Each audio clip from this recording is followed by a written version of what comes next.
Good morning students. Today we'll start with writing section, and in writing section, as you know, you get short stories, report writing, factual description, letter writing, article. All of them carry 35 marks in total. So we'll start with the most important thing, that is formal letter. While writing a formal letter, you have to take care of two things. One is format and another one is content.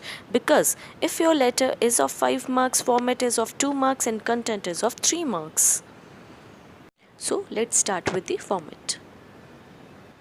You have to start your letter with writer's address, that is sender's address, your address, then date without any gap. Now give a lines gap and write receiver's address to whom you are writing the letter to. Again a lines gap and write salutation. Salutation is sir or ma'am if you know, or put oblique. Then without any gap write subject. Subject is the topic you are writing letter on.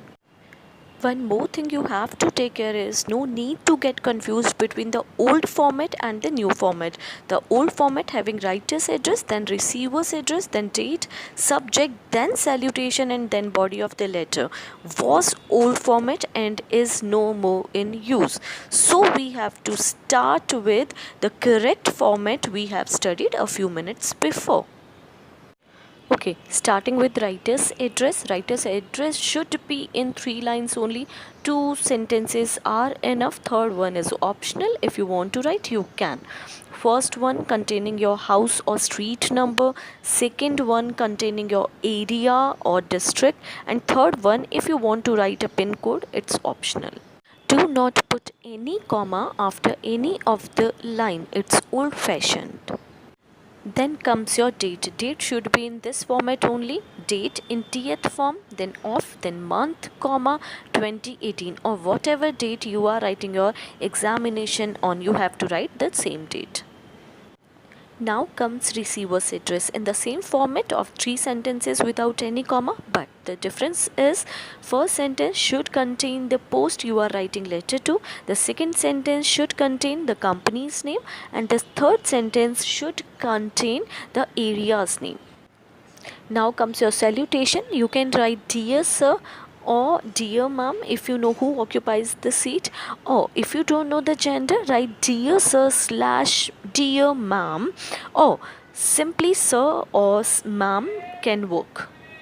And yes, dear word is absolutely formal salutation. No need to be confused in that.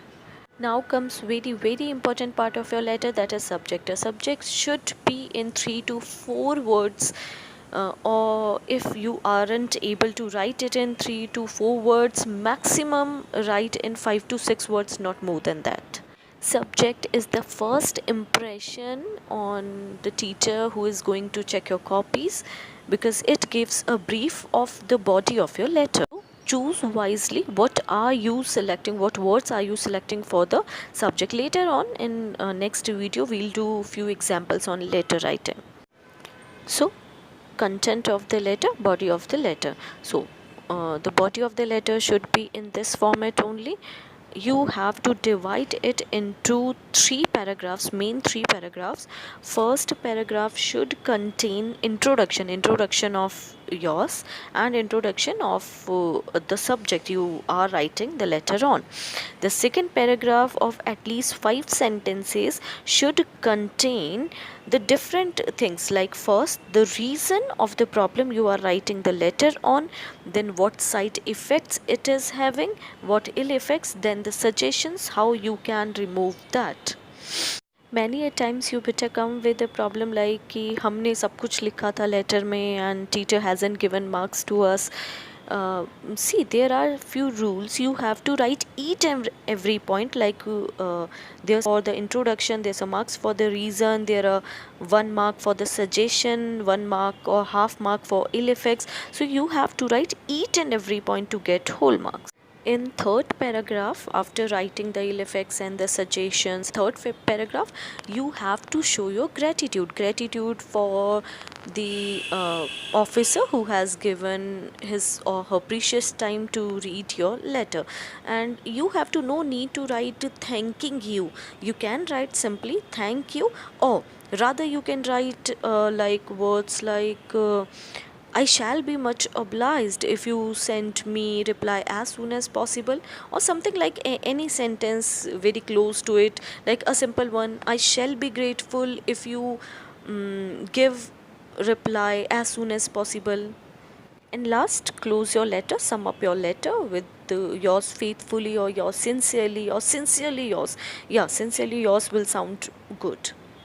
Don't forget to put a comma after yours faithfully or yours sincerely. Then write your name. Write your name in capital letter if possible. So this was the format of your letter or the content of your letter you have to write in your board exams. So keep practicing. In next video we'll practice few examples of formal letter. Till then, try to learn the format, try to learn the points you have to write, and then we'll together practice for examples.